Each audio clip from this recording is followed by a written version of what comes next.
Hi, I'm Annie Botticelli, and welcome to my video, Sagittarius July 2020 Must Knows. We have the third of 3 eclipses happening this month.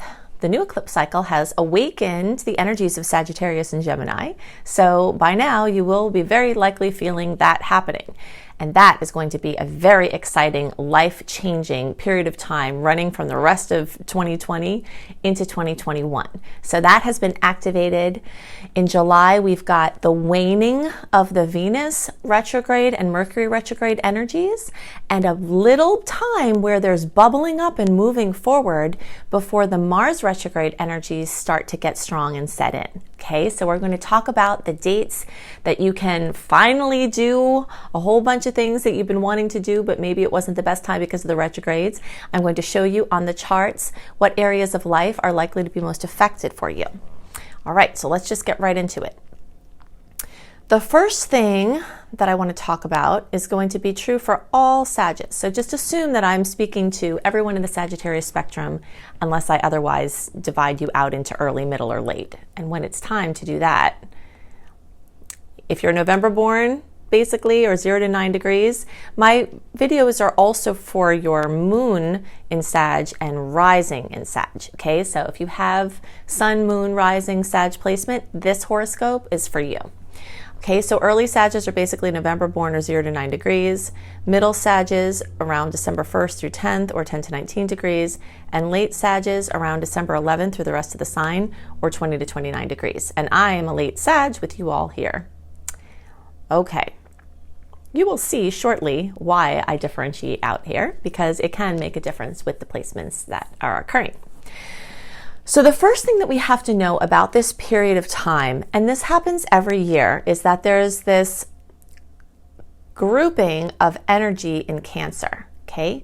So what that means for everyone in the zodiac is it's an emotional time, all right? It's good emotions, challenging emotions, you know, the best of times, the worst of times, a lot of tears, a lot of excitement in a happy way. You know, it's a time that's very focused on emotion, and it's a time that's very focused on home and family. All right, so everyone in the zodiac has that happen at this time because Cancer rules, and these planets are all in Cancer, that's what this sign is here, rules that energy. Okay, so housing, real estate, homes, anything having to do with homes, working from home, home-based projects, real estate projects or working within the real estate business, anything working on houses, you know, very likely to come up. Anything having to do with family, especially maternal energy, mother energy, but since it rules all the family, any important key family figure or family dynamics in general are likely to come up. Things like ancestry you might find becoming more relevant, or something having to do with that. Now, as we go deeper and look at how that energy affects Sagittarius, it adds another layer to what's going on, okay? So Cancer is 1, 2, 3, 4, 5 signs away from Sagittarius. Everything in astrology has a basis in math, okay? There's a science to astrology that's predictable and has certain pretty, you know, dry, systematic, like, effects. And then there's the art to astrology, which of course is in the eye of the beholder, the experience of the reader, the, you know, background of the person who's looking at the chart. So, but from just the very dry scientific explanation, a 150-degree angle, which is what happens when you're 5 signs away, because there's 30 degrees in each sign, is awkward.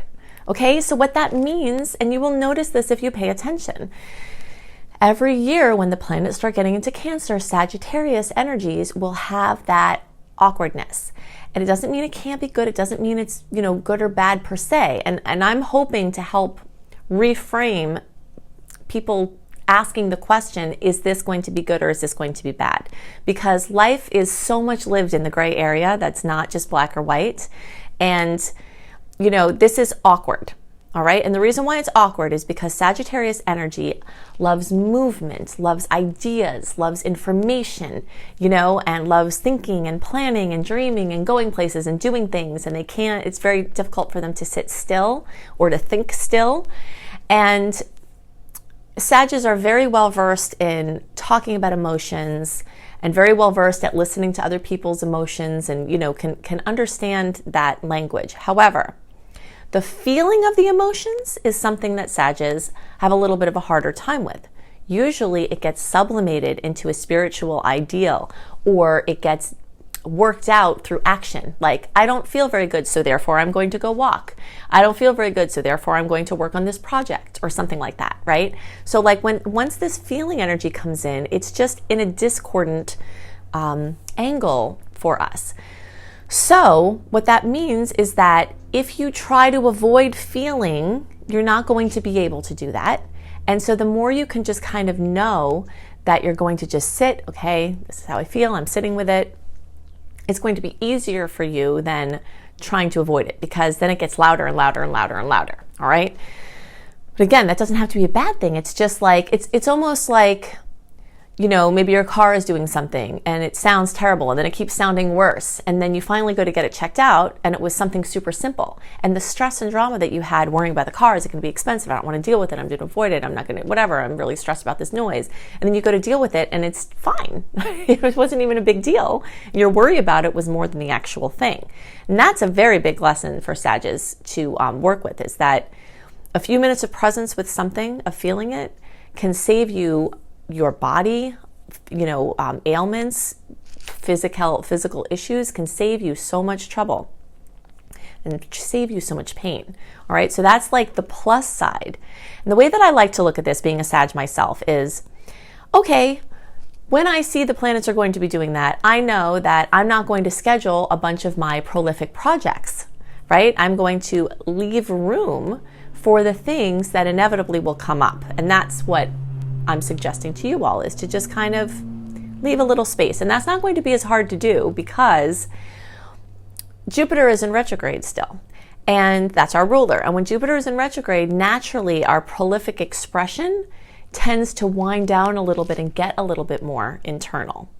So I think you'll be well supported in this. But that being said, you're going to see lots of home and family and emotional things coming up. All right, so the next thing to know is that the partnership houses for Sages are very much accentuated this month. So the 7th and 8th are the partnership houses. You can see this is the early degree chart, and this 8th house is completely full. When we look at the middle and late degree charts, and this is where this breaking it down this way really shines. Okay, you can see that cluster that's in the 8th house for early, that's in the 7th house for middle. All right, and the same thing with late. Like when we get the late friends here, that cluster is in the 7th house, because it takes these planets, everything with the later degrees is like dialed back.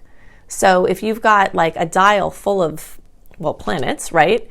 And it's here for early, then if you were born later, it's dialed back. So everything moves, you can see, counterclockwise on the chart anyway. All right, so what's same about this is that this emotion, this flood of emotion, besides featuring into the home and family sectors, for Sages are going to go right into the relationship space of every kind. Neighbors, clients, your partner, your romantic partner, your kids. This time of year, and again, this happens every year this time. So every year at this time, Sages work with home, family, and relationships coming up front and center. And all of the other things that we like to do, they have to go over here, making room for this, all right? So this 7th house, what's different about the 7th house compared to the 8th house is that the 7th house is more just like the relationships and the relationship dynamics. But the 8th house is more like relationships and resources. So the 8th house is like, you and your spouse and your joint money, you and your parents and your inheritance, you and the bank and the loan that you have with them, you and the government and the services you're getting from the government. It's like resources, money that is shared, also called other people's money. So those of you who are earlier in the spectrum, so basically are November born, you start out the month right there with the 8th house. Debt, credit, taxes, loans, inheritances, lotto, sweepstakes, winnings of any kind. You start out with that energy really strong. the December born Sages, over the weeks of the month, and for the late degrees, even this will carry over even into August, that 8th house starts to get crowded, okay? So for the December born, it's like the relationships, and then you start to build into like, okay, all of these other deeper levels of what that looks like. Okay, so I'm using the early chart again, but right now I'm going to talk about things that are true for everybody still. Something else really interesting that's happening in the 5th house, and this is happening in the 5th house for early, middle, and late degrees, is this conjunction of Black Moon Lilith with the planet Uranus in the sign of Taurus. Okay, so Black Moon Lilith is an energy, is a divine feminine energy that has a triad of manifestation. And I could write a book just about this. So we're not going to do that. But just suffice to say that the principles of feminine, the aspects of divine feminine that have been repressed throughout the thousands of years of the tilt towards the masculine energies, there's this repression of female, I don't really want to use feminine, receptive energies that are unconscious and under the surface. And this is true for men as well. When we talk about male and female aspects of being, everybody has these components, regardless of gender or gender association. We all have these parts of us, the more active, the more receptive. So even for the 1/4 to 1/3 of my viewers who are men, right, there is this intuitive, receptive energy that has been repressed. And in conjunction with Uranus, encourages this major bubbling out of repressed energies. Now, in general, one of the things that everyone looks at Lilith and they're like, gosh, right, is that sometimes when energies that come out that are repressed, they come out in a way that's kind of scary or overwhelming or something like that. But I'm hoping that because of this happening in Taurus, that the energy comes out in a productive way, all right? And this can also, we can see this like the Earth being, a female representative here, and then like innovative ideas for environmental healing, right? So there's like all of these different layers that we can talk about, this inventive, sudden bubbling up of a need from a feminine perspective, and then right next to it, the productive solution, okay? So you might see this at play in your community, at play in the world, and you might see it in your individual expression where something comes bubbling out that was repressed, and hopefully it will move into a productive way. But it's going to be a very positive thing, and especially for Sagittarius, this is happening in the house of your your fun and your hobbies and your creative expression and your children and your inner child, basically. Okay, so I'm hoping that whatever bubbles out here is going to leave you much more free and open for your creative expression in the future. Okay, so we've got a long-term theme of these outer planets working in this Capricorn energy. And even though Saturn is right here in Aquarius, it's going back into Capricorn. So we're going to count it there. And of course, there's Jupiter, our ruler, retrograde. Now here's another good example where early and middle and late degree charts can be different. See how this energy is clustered for early degrees in finances, money, sustainability, like long-term karma being burnt off, asking the questions of the financial stability, and establishing that. All of that is happening in the 2nd house. Now, look at this cluster in the middle. Okay, it's there. It's in the 2nd house too. All right, but then when we look at the late degree, look where the cluster is. It's in the 1st house. All right, so this means that people towards the end of the sign, you all don't even have all these heavy hitters in your 2nd house yet, because this foundation to your future sustainability is being worked off, like core childhood issues that were interfering with your financial outcomes have to be worked out before you can get into certain other layers of it. So, and regardless of where these are, it's still kind of telling the same story. And the story for all Sages is about financial sustainability and discipline with money. Sages have many wonderful attributes.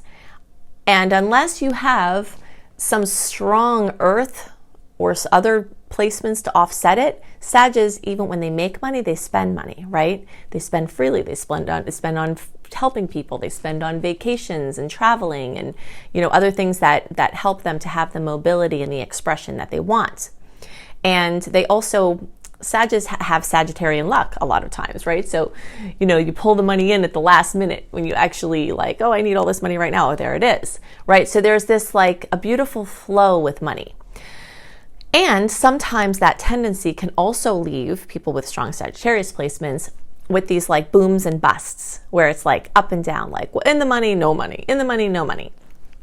So what these heavy hitters are trying to do, regardless of whether they're still in the first or second, is to help you to build security from the inside out and from the ground up, so that you are living in a way that feels like it's sustainable for you. And sustainability can be a personal pursuit and a personal question. What feels sustainable for one person could be in a 5,000 square foot house, and feels sustainable for someone else is in a tiny home, and that's a relative experience based on different circumstances. But this storyline is really coming up strong, and this is this whole year, since all of these planets are colliding and bumping together, and this is a lot of the mischief of what's happening in the world, but it's drilling down to your individual sustainability. So you have the chance this year, and this month is a really great time to do extra focus on this, because since all of this water energy is happening, it's already going to slow down your mobility in a lot of ways, okay? So if you can use it to get certain things straight with these foundational things, then it's just going to help you for the rest of your life. Now, all of that being said, although we've got all this water stuff going on, the sun is going to move into Leo towards the end of the month. So you can kind of imagine this month like a great shaking off of energy, of emotional energy, like a dog shaking off after a bath. Okay, so just get that visual for the month, and that's really how it's happening. June and July with the eclipses and the Mercury retrograde in Cancer, and then all these planets in Cancer, is like this grand shaking off of emotions and emotional energies and emotional attachments and things that may have been weighing you down. That's why the dog shakes, right? They're like, that doesn't feel good. It's weighing me down. They shake it off. So throughout the month, you're shaking, and then by the time you start getting towards the end here, it's like party time. All right. So, I don't know what the state of the world is going to be in as far as travel access and things like that, but your creative flow, your fire, your possibly travel and movement, your, things that have to do with the angle that's made from between Leo and Sag, because that's 4 signs apart. That's a 120-degree angle. That is like where you sparkle really brightly. Okay. The water mutes it, and that's fine, it's purposeful, but the fire starts to come back towards the end of the month. Now, if you have to do anything important, all right, because we're still in this web of retrogrades, and so we've got, let me just give you a little breakdown here. So between July 26th and 29th, we've got the post-retrograde transits of Venus and Mercury phasing out, okay? And then at this same time, we have Mars pre-transit retrograde shadow period start. Mars goes retrograde in September, but every day from the, around the 26th to 29th here, every day you move closer into September, Mars will start to get more tired. And as Mars gets more tired, like the oomph, the emphasis, the things that you have to do that are important, it's not always the best time for these big launches or trying to get all of these things done. And Mars rules metal. So things like haircuts, acupuncture, Botox, any kind of elective surgery, things like that are all ruled by metal. But of course, if you've been watching my reports, you know that in Venus retrograde, it's not the best time to do your fashion, like big hair moves and procedures and things like that.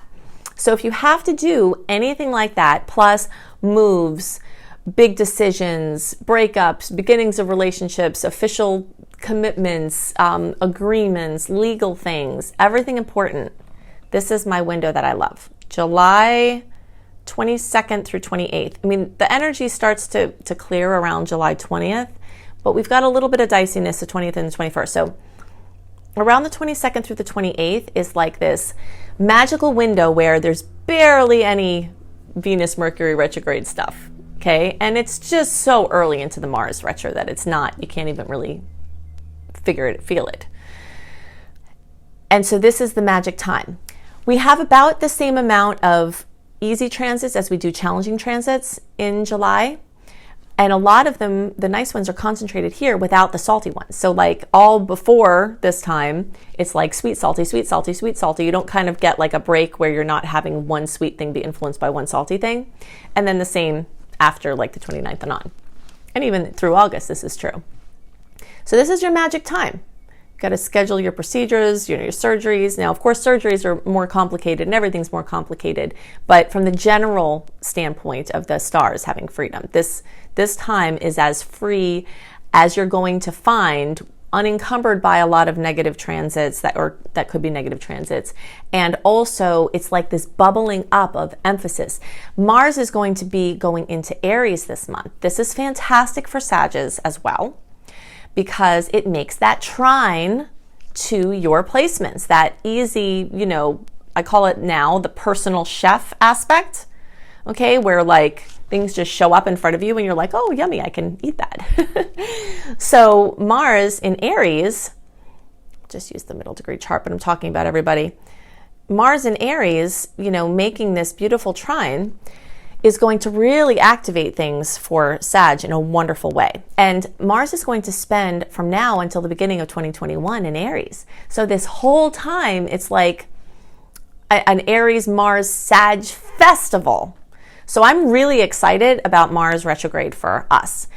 I usually like it for us anyway, because it's like a license to take a break from our usual pace, because a lot of people tend to get more lazy or more, unambitious. And sometimes Sagittarius need to have that break from themselves, right? And just kind of like license to like, okay, I don't have to have 15,000 projects. All right, maybe I can table those. But because it's in this sweet angle, it's like things can be so much easier for you. Now, the key to Mars retrograde, and I'll just give you a little heads up because we're starting this energy, is that if you have to force it and it's making it really bad, then don't do that.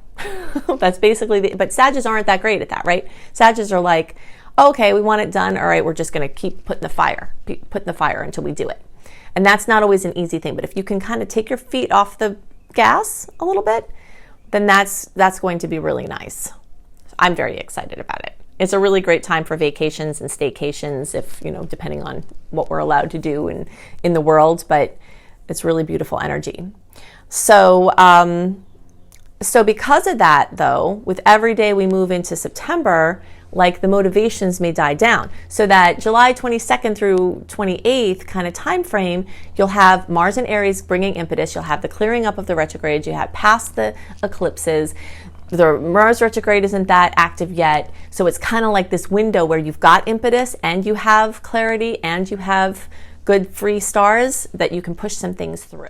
Okay, so the third and final eclipse in this 3 eclipse series, we had 2 eclipses in June, and this third eclipse, which is also the last eclipse in the Capricorn Cancer cycle that started in the middle of 2018, so we've got this big wrap up here, is going to be at 13 degrees of Capricorn. It's a lunar eclipse. Lunar eclipses are usually very emotional. They hold the emotional energy of 3 full moons. So if you imagine how you feel at a full moon, usually these lunar eclipses are, more powerful, times 3.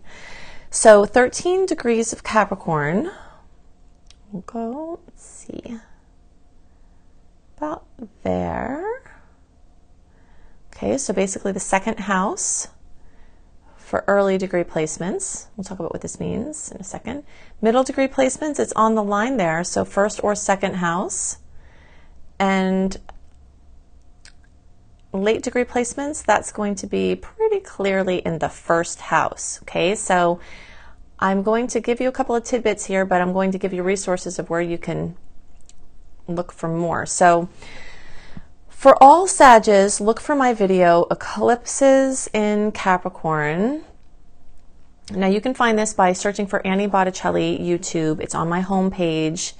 And you just scroll all the way down to the bottom, okay? So this is going to be true for everyone because the eclipse is actually in Capricorn. So basically father figures, fathers, work, career, big changes, big endings, new beginnings, things having to do with parents and bosses.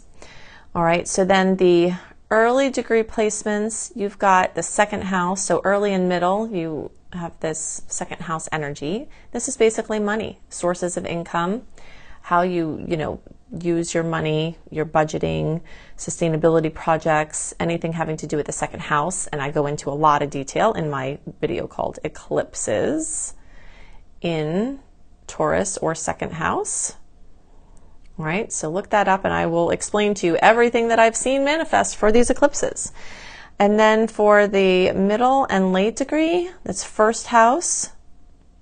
So look for my video Eclipses in Aries or first house, and I'll go into lots of details, but basically this is like your image, what you call yourself, how people know you, recognition, your physical body, your wardrobe, your hair, your appearance, your, everything, and also can be health things. All right, so big changes, big news in those areas. Definitely look up those videos though, because I go into a lot of detail, and eclipses are very powerful, and this is the ending of a 2-year eclipse cycle, so you might want to understand the types of things that can come in.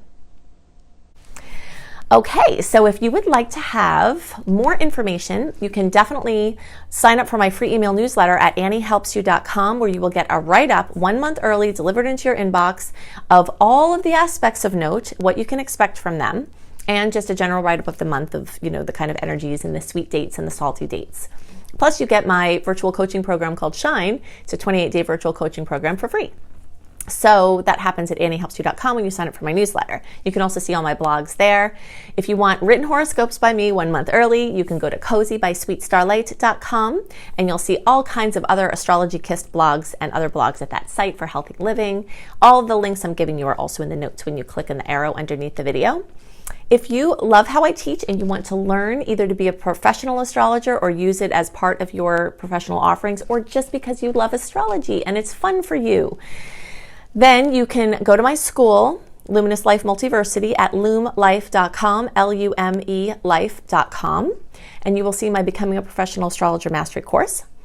And you'll also see all kinds of other courses, including a bunch of free courses there. So I hope you have a wonderful month, and I'll see you next month. Bye.